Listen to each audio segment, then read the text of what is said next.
खेलते खेलते दोनों झगड़ने लगे और झगड़ते झगड़ते फिर दोनों प्रेम करने लगे। प्रेम करते हुए दोनों मुड़ मुड़ कर मुस्कुराते हुए देखते हैं और सरस प्रेम सुख के रस को बहाते हैं। मैया ने बड़े प्यार से बुला लिया और कहा, अब दोनों आकर कलेओ करो। वे दोनों परस्पर प्रेम पूर्वक एक दूसरे को खिलाते हैं और मैया यह देख देख कर प्रसन्न होती है।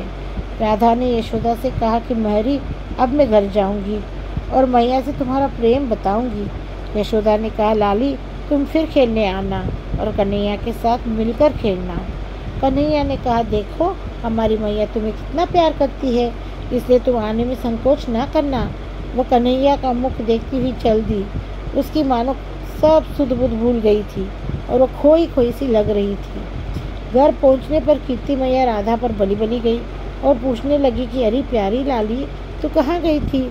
यह तुम्हारा मांग किसने सजाई है और ये सुंदर सी बिंदी मस्तक पर किसने लगाई है? राधा ने कहा, मैया मैं नंद बाबा के द्वार पर खेलने गई थी तो महारानी ने मुझको बुला लिया और मुझे प्यार करके मेरा मुख देखा और मुझे हृदय से लगाकर वह आनंदित हो गई।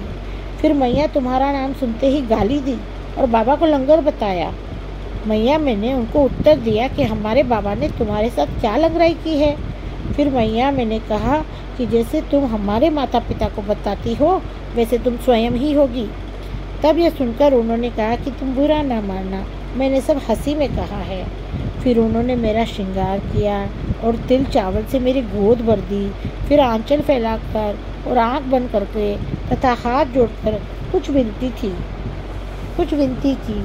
यह सुनकर विश्वानु बाबा बड़े प्रसन्न हुए और वे हंसते हंसते अपने घर को द्वार पर आ गए। राधा की भोली बातों में उनका ऐसा आनंद आया कि उन्हें नंद यशोदा का स्नेह याद आ गया।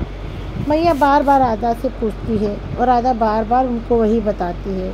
कीर्ति मैया ने कहा कि लाली तूने बड़ा अच्छा किया कि तुरंत उत्तर देकर दाव चुका दिया। तुम्हारा उत्तर हमें बड़ा पसंद आया। वह बार बार सुन सुनकर और विचार करके यशोदा को गाली गाती है और मन ही मन नंदन श्री कृष्ण पर बली बली जाती है।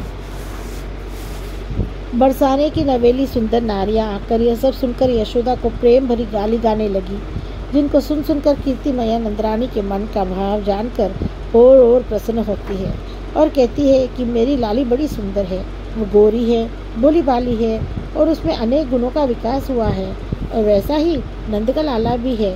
क्या हुआ जो वो कुछ रंग का सांवला है? उन्होंने प्रसन्न होकर पौर्णमासी देवी को बुलाया और उनको सब चर्चा सुनाई।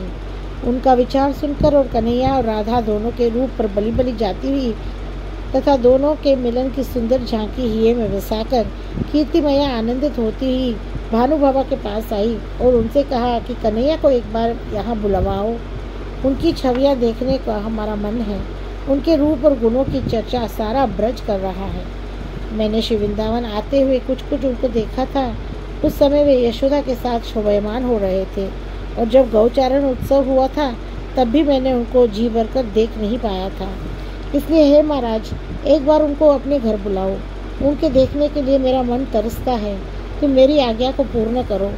उनके गुणों की चर्चा सुनकर और उनके रूप का विचार करके मैं उनको देखने के लिए ललचा रही हूँ और यह भी चाहती हूँ कि जैसे उन्होंने हमारी लाली का श्रृंगार किया है वैसे ही मैं भी कन्हैया का श्रृंगार व सत्कार करूँ।